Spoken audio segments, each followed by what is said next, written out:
Le silence est un luxe que le peuple ne peut plus se permettre. Zumanto a compris une chose: quand l'injustice devient loi, la vérité devient un devoir. Oui, la vérité devient un devoir. Il n'a pas négocié, il s'est levé pour son peuple, pour la justice, pour le Cameroun. Il aurait pu, cette terre, il aurait pu rester silencieux, il aurait pu fermer ses yeux, comme beaucoup d'autres. Mais Jumanto a choisi de parler, de dénoncer, de protéger à sa manière. Il ne porte pas de costume, il ne chaise pas au Parlement, mais il fait ce que de milliers rêvent de faire. Il défend son peuple, il dévoile la vérité, il réveille la conscience. On peut l'aimer, on peut le critiquer, on peut l'injurier, on peut dire tout ce qu'on veut de lui. Mais on ne peut pas ignorer ce qu'il fait. Parce que pendant que certains parlent, lui, il agit. Grâce à lui, des masques sont tombés. Grâce à lui, des voix ont été entendues. Grâce à lui, la peur a changé de camp. Il ne demande pas de médaille. Il demande juste que le mal arrête de gagner. Que le mal arrête de gagner et dominer et détruire le pays. C'est tout ce que nous demandons.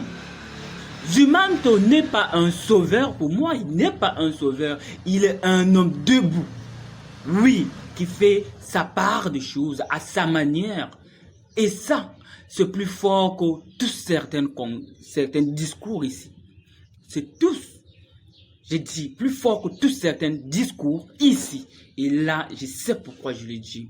À tous ceux comme lui qui défend le peuple à leur manière. Vous êtes des vrais soldats. Vous êtes la lumière. Le Cameroun vous doit de respect.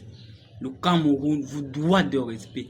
Que tu dénonces, le Cameroun te doit de respect. Que tu aides, le Cameroun te doit de respect. Que tu protèges, le Cameroun te doit de respect. Continue dans ce lancer, c'est ça.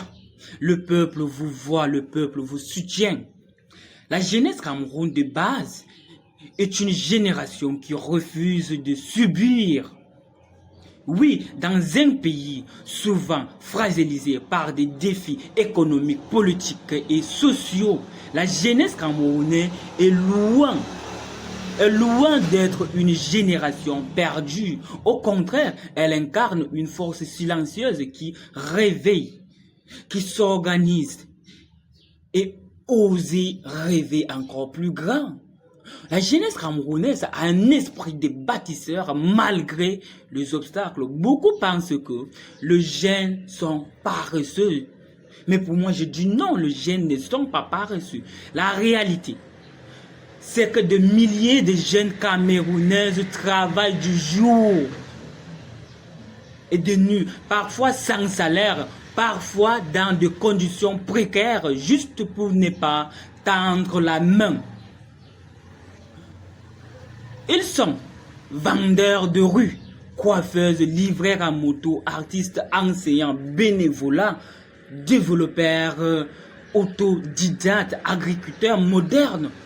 Ils se forment en ligne. Montant de projets, chercheurs de solutions locales avec des moyens très limités. Oui, la seule définition ou ma seule station pour nous, la jeunesse camerounaise, on n'attend plus. On crée ce qu'on peut avec ce qu'on a. On n'attend plus. On crée ce qu'on peut avec ce qu'on a. Oui. La jeunesse camerounaise sont des compatriotes conscients et engagés. La nouvelle génération ne veut plus des divisions tribales, ni de la manipulation politique. Et elle veut un Cameroun uni, un Cameroun juste, un Cameroun équitable. De plus en plus, des jeunes s'engagent dans le bénévolat, les actions communautaires et La lutte contre le tribalisme et la désinformation dans le pays. Oui, il ose parler sur le réseau, dénoncer les injustices, soutient les causes nobles et porte la voix de ceux qu'on n'entend pas. Des figures comme Zumanto, Ulrich Takam, même Muriel Blanche, Malox, Arthur Zang et beaucoup d'autres, j'en passe. Ce ne sont pas que des noms, ce sont des symboles de ce que la jeunesse peut accomplir quand elle croit encore en elle-même. On a une jeunesse qui crée, qui innove et qui entreprend. C'est ça, on a une jeunesse qui crée, qui innove et qui entreprend. Ils ne veulent plus fuir le pays. On s'en fout, on en a marre, on ne fuit plus le pays. On veut bâtir ici, créer des startups ici, de marques locaux ici, de plateformes éducatives ici, des écoles numériques ici, d'ONG ici, des livres ici, de postcards ici, de films ici. Tout ce qu'on fait, on doit le faire ici, dans notre propre pays. Oui, et c'est pour vous faire comprendre. La jeunesse camerounaise invente de nouveaux modèles d'affaires. Ils se forment au digital, au dessin, à la technologie, à l'agriculture intelligente. Allez dans certaines villes comme Douala, Yaoundé, Garoua, Bafoussamba, Menda ou partout dans le 10 régions au Cameroun. Vous allez voir la révolution silencieuse en marche. La révolution silencieuse est en marche en fait. Oui, elle n'est pas armée, elle est mentale. La révolution, elle n'est pas armée, elle est mentale. Elle est créative, elle est résiliente. Oui, nous sommes une jeunesse qui demande juste de l'écoute et de soutien et de valorisation. Ce que cette jeunesse demande, ce n'est pas la charité. C'est la considération, la reconnaissance et le moyen d'exister dignement. Oui, tout va bien pour certaines, mais pour certaines, tout va mal. Moi, je le dis, tout va bien pour certaines, mais pour certaines d'autres, tout ne va pas bien au Cameroun. Tout ne va pas bien. Mais cette jeunesse prouve chaque jour que l'avenir n'est pas un espoir lointain. C'est un combat quotidien. Nous sommes la génération éveillée, la génération qui voit clair, la génération qui ne se laisse plus manipuler. Fini le temps où on nous dressait les uns contre les autres. Fini ce temps-là. Ce temps où on nous dressait les uns contre les autres. Fini ce temps pour moi. Fini le temps où on nous dressait les uns contre les autres. Fini le temps où ton nom, ta langue, ton village est un critère de rejet dans ces pays. Fini ce temps. Fini le temps où on nous utilisait pour diviser, puis nous abandonner dans la misère. Fini ce temps. Aujourd'hui, nous avons compris. Le vrai combat, ce n'est pas entre Bamileke et Bassa, ni entre Betty et Nordis. Le vrai combat, c'est entre l'intelligence et l'ignorance, entre la lumière et la manipulation, entre l'amour de la patrie et la haine gratuite. On doit déconstruire cette ignorance, cet héritage qu'on veut nous impliquer pour qu'on vive avec par force. On doit déconstruire cet héritage. On en a marre, on ne peut même plus vivre dans cet héritage.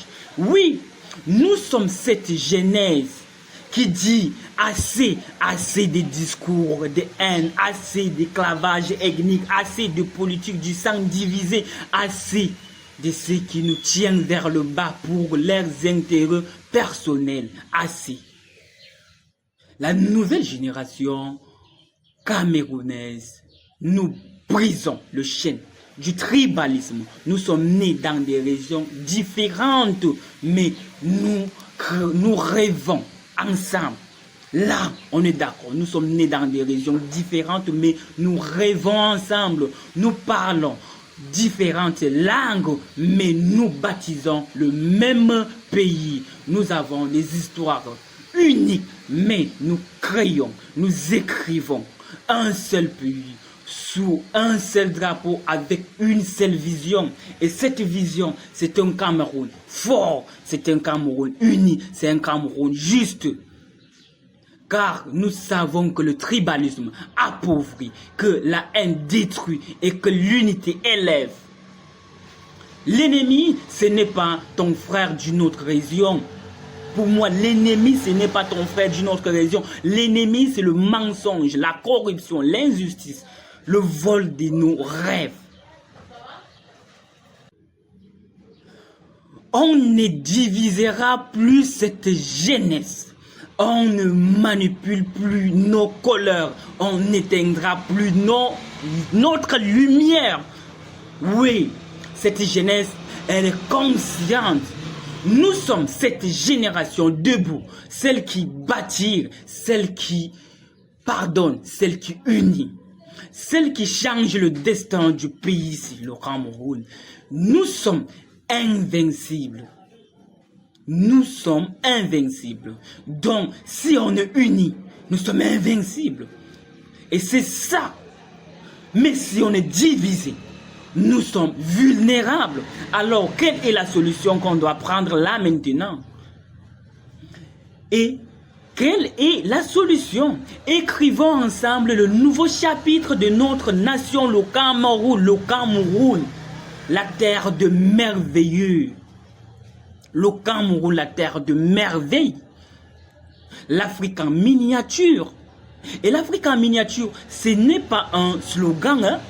L'Afrique en miniature, je vais vous dire pourquoi l'Afrique en miniature, ce n'est pas un slogan. C'est une réalité divine. Le Cameroun est un trésor rare. Un zoyo unique posé au cœur de l'Afrique. Un pays qui regorge des richesses naturelles, mais surtout des richesses humaines. Une nature d'abondance, des plages dorées, des cribis et limbés, aux montagneuses majestueuses, aux montagnes majestueuses du mont Cameroun, de forêts et de danses dans la région du sud, aux vastes savanes de l'Adamarois, c'est que vous devez comprendre, de chutes, de la Lobé, oui, au lac sacré comme celui de Nyos. Le Cameroun est un sanctuaire de la nature, une terre qui respire la grandeur. On en a un sous-sol béni.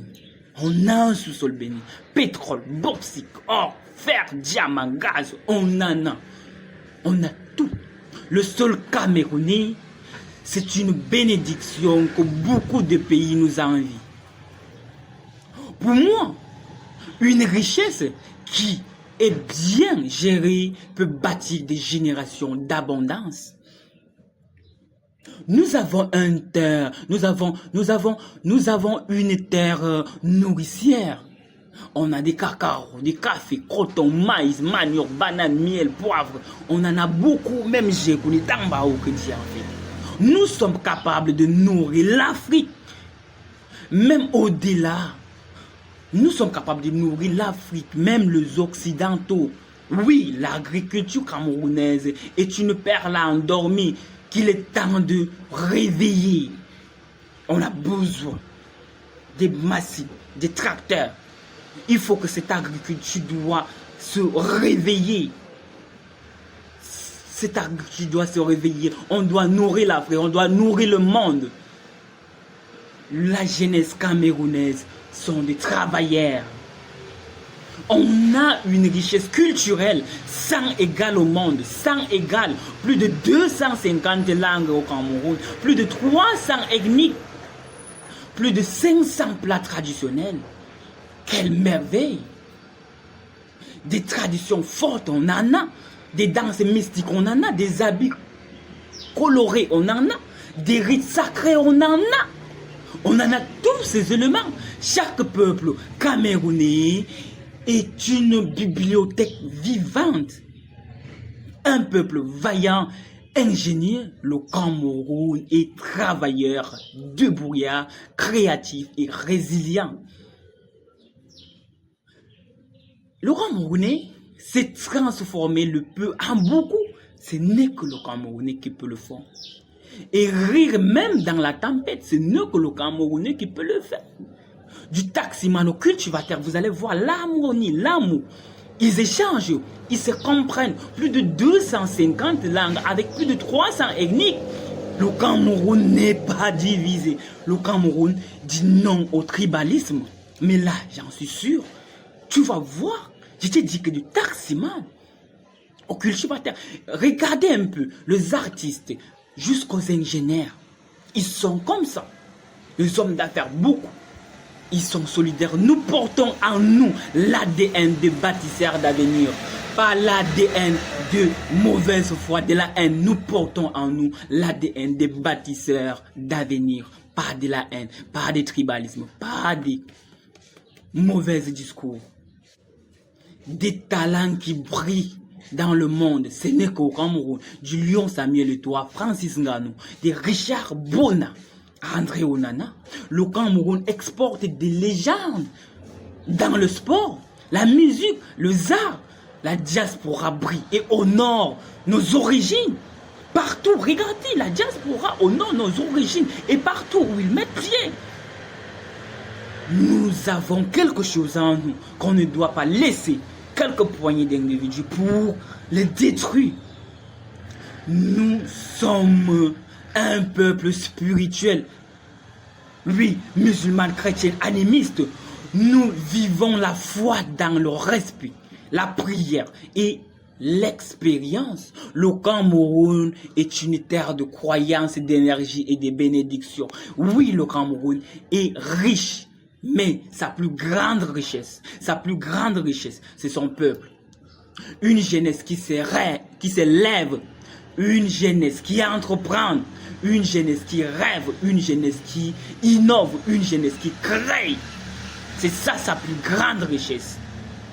Une génération éveillée qui dit non à la haine, non au tribalisme, non à la corruption. C'est ça en fait. Et il dit oui à l'unité. La jeunesse camerounaise dit oui à l'unité, à la vision et à la construction d'un avenir commun. On ne doit pas laisser cette richesse gâchée. Soyons fiers, soyons unis, soyons debout, le peuple. Comme la jeunesse. La jeunesse camerounaise n'a pas besoin d'un président percé dans les auteurs du pouvoir. La jeunesse n'a pas besoin d'un président sourd aux cris de détresse et aveugle aux réalités du terrain. Elle a besoin d'un président qui écoute, qui comprend, qui ressent ce que le peuple traverse, ce que la jeunesse a en tête. Ce que la jeunesse veut partager. Oui, un président qui sait ce que c'est de manquer le pain.